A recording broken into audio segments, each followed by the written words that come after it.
Hey everyone, today we are in Italy at the Enzo and Dino Ferrari International Circuit, also known as Imola. And we are in the IMSA Series race, which means we are going to be doing some multi-class with the GTPs, LMP2 and GT3s. I'm going to be taking out this lovely Cadillac. I last drove it, as you can see in the top right corner, quite some time ago. So it's going to be good to get back into it after so long. The car's balance was not too good last season, but this one, it seems to be doing a lot better. And we've already got some shenanigans on the formation lap.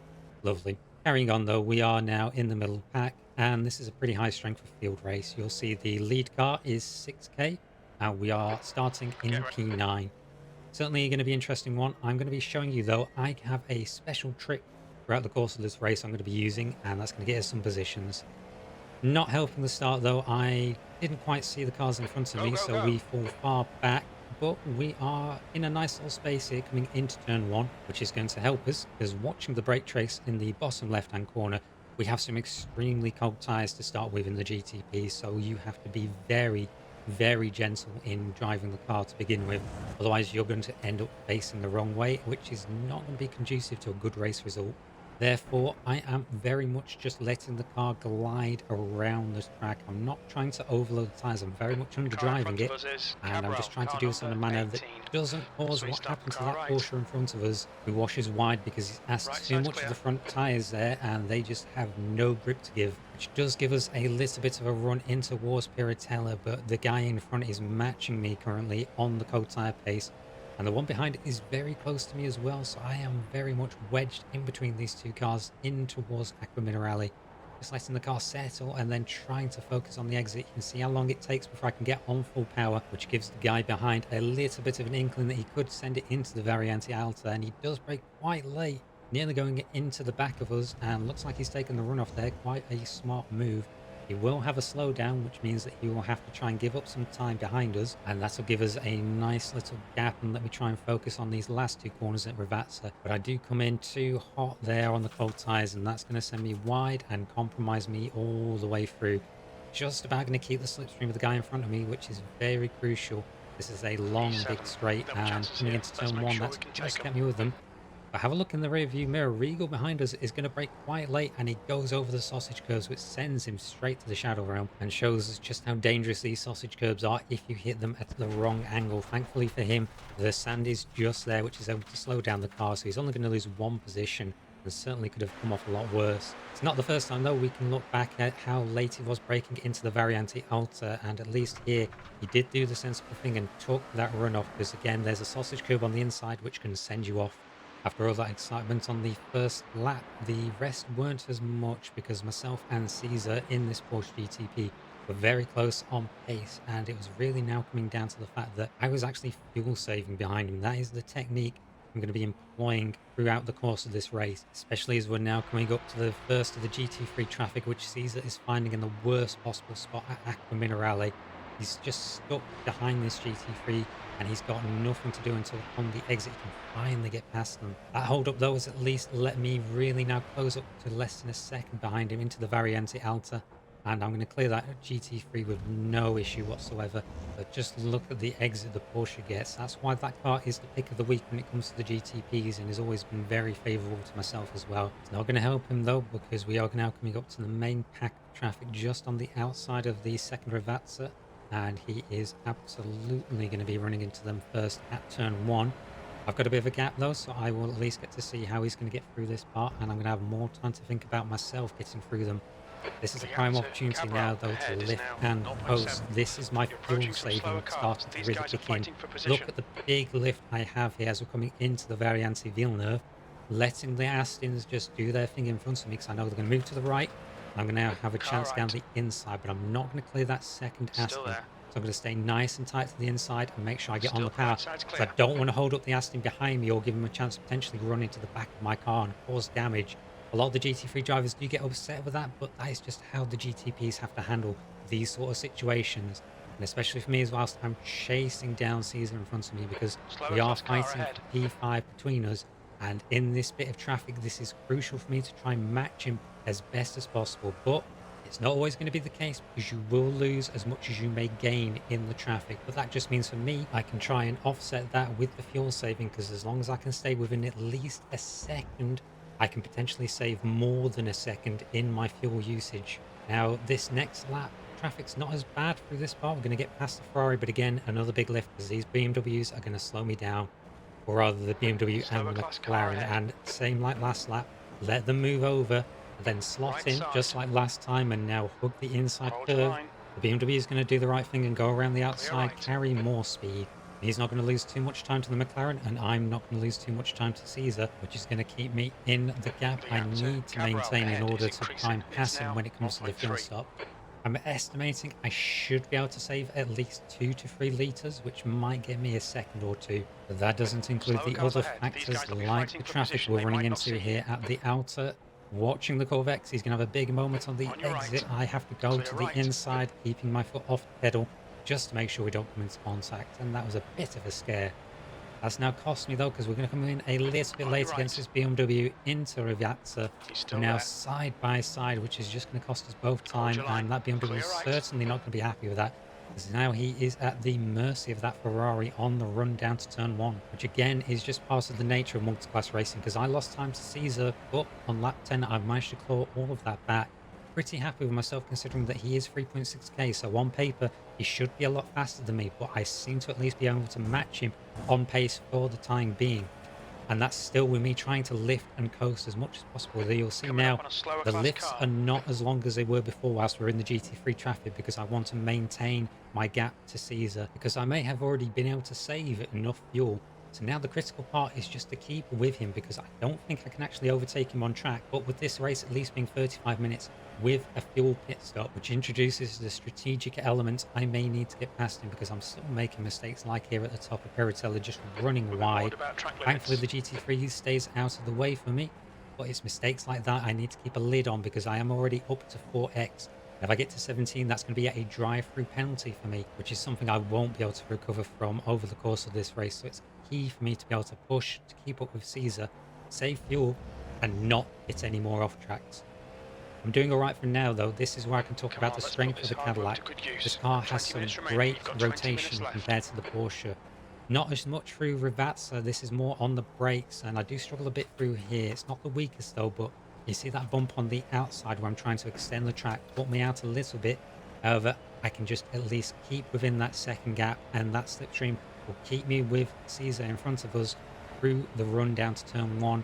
And the Cadillac is certainly no slouch in a straight line, and still really good in the corners, especially in this first sector. But Caesar's having a bit of a moment. He's gone deep, just about avoid the sausage curbs, but he's so slow on the second part. I'm right up behind him, but he's going to start moving around, trying to block me off, not wanting to let me pass. And I can't really force an issue here. I don't want to compromise on my strategy. I've already got in motion with my fuel saving. So all I'm going to do for now is just back off, let him pull himself off, because Keep the he could pressure on. easily Don't make give him a another break. mistake if I pressure him too much. Onto lap 12, and the other reason why I didn't want to fight him The at lap this time stage of was the at race was that we were keeping a 132.1. good gap to Sector the 1 cars is behind us, which 1.3 also off meant the we were going to be pace. in a great position here, because look in the top right hand corner, that's P4, and they're about to lose it coming through the Villeneuve by just taking a bit too much of that inside sausage curb.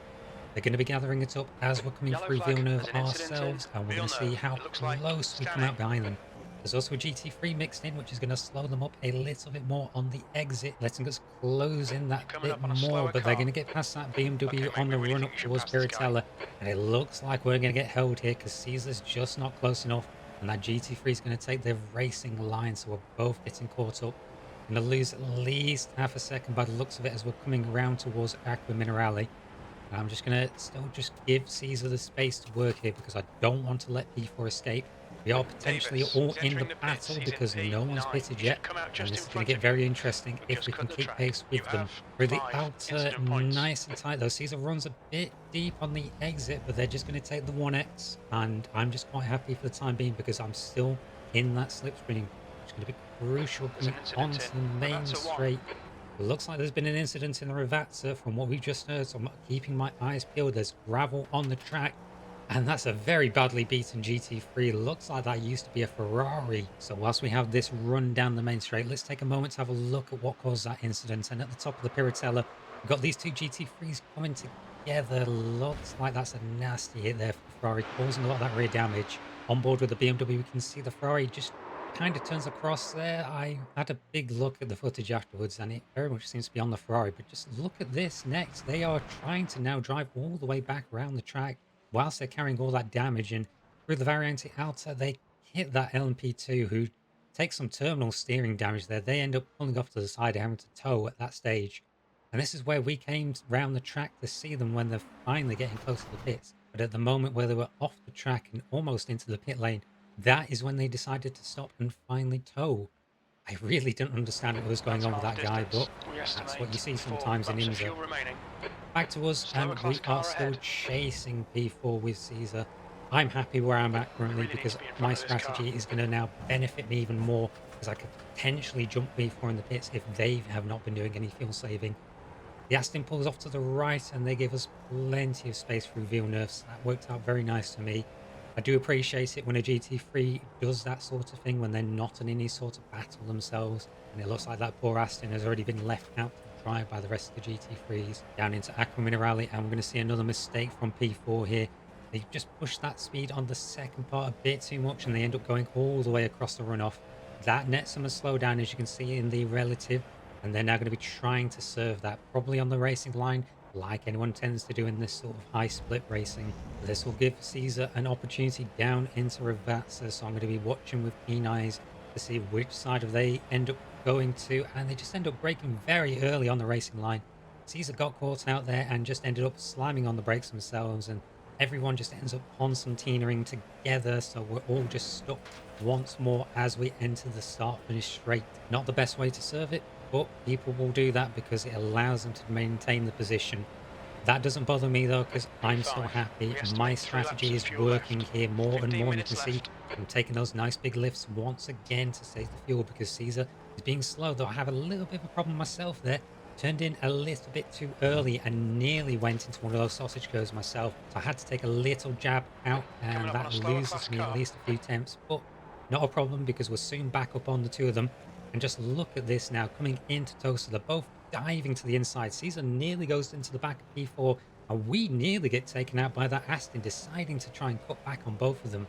Big scare for me there, but we luckily got away with it. And now for the last time into the outer, P4 is going to make another mistake. This time it's going to be fatal for them as they slide across Incident into in the barrier. Variante Alta. We Looks think it like they might be just took a scanning. bit too much speed there, so we're going to have a look on the onboard for them. As you can see on the approach, they are just coming in a bit too hot. They avoid that first curve, but then take too much speed over the second. And when you do that, this is what tends to happen.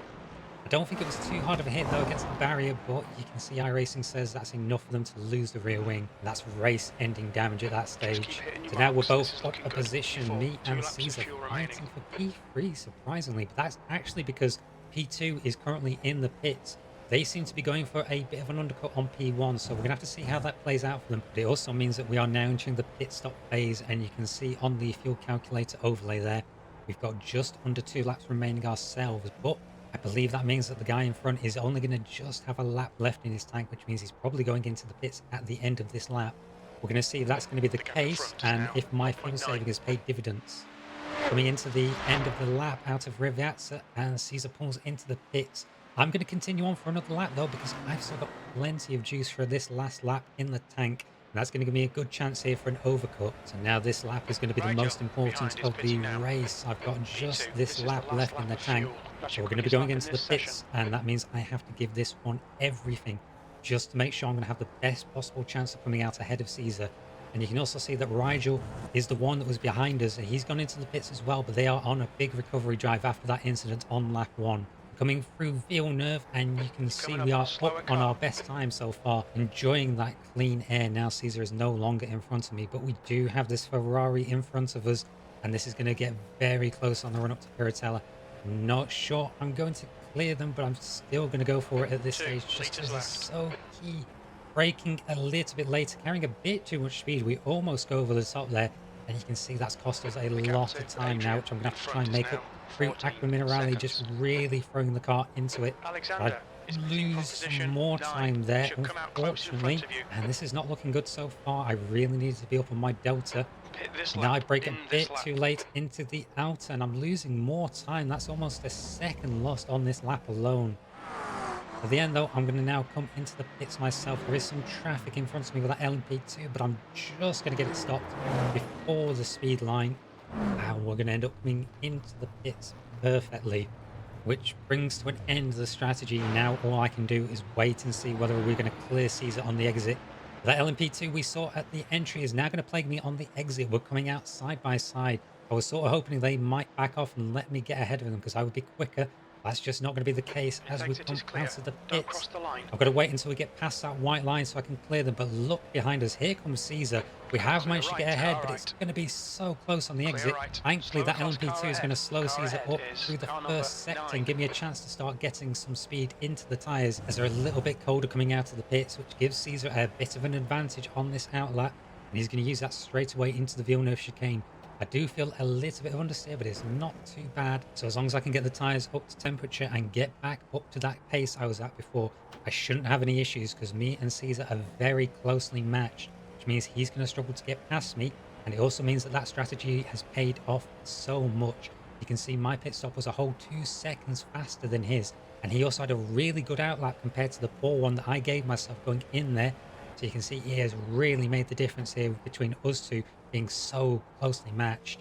But now I've just got to hang in. You can see we're actually back to P4. We are in our net position now because P2 has taken back the lead where they were before. And it looks like, unfortunately for them, it has not worked out. And in fact, they've lost a position to that Porsche that is now in P2. So something has definitely happened there. And we may just see that before the end of the race. For now, though, I'm enjoying this clean air in front of me with Caesar having to struggle in the dirty air like I was doing before. Not as noticeable in the GTPs, but he is always definitely there and can affect the tyres at the end of the race. Skipping ahead a little bit, Caesar did well to hold on to us, but coming into Ravazza, he is about to have a little bit of a moment. Unfortunately, coming over this last curb, just seems to set to the car and he gets into a slide. He does well to actually save it, as we're going to see on the onboard. I think he just carried a little bit too much speed, and he has this downshift. He goes from third to second, and that just seems to get the back end going on him. He does hold it though, and he's only going to lose one position to Regal, but that's certainly going to leave him out of contention against us. I was quite happy at this stage, thinking I've got now a nice safe gap in front of me, but look at this on relative. P3 in front of us has a meatball, so something serious has happened there.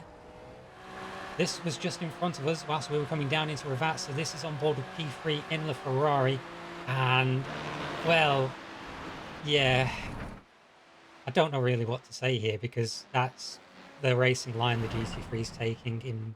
I would normally consider that you're going to go to the outside there as a GTP when you see a GT3 doing that, unless they make it very clear that they're going to the outside and they're giving you the racing line. And to make matters worse, there's another follow-on impact because he's still trying to drive around with his stricken car. Eventually, at the Villeneuve chicane, he's going to pull over and tow. And here we come to take P3 from them.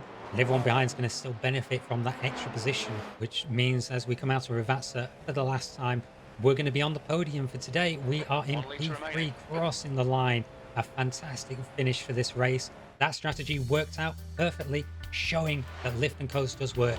And we weren't alone either. There was a photo finish behind us with Caesar and Spiegel. Looks like Caesar just about gets them on the line. Very close finish between the two of them. I'm glad Caesar was able to get a position back at the end. He really drove well in that race and put a lot of pressure on me. He drove very fairly, and I have to really appreciate that. That is the end of today's race. We had some good results and a great finish for us in the return to the GTPs, and I thoroughly enjoyed getting to drive the Cadillac again. Hopefully you've enjoyed today's video. If you did, please leave a like and subscribe, as that really helps me on the channel, and I hope to see you all again next time.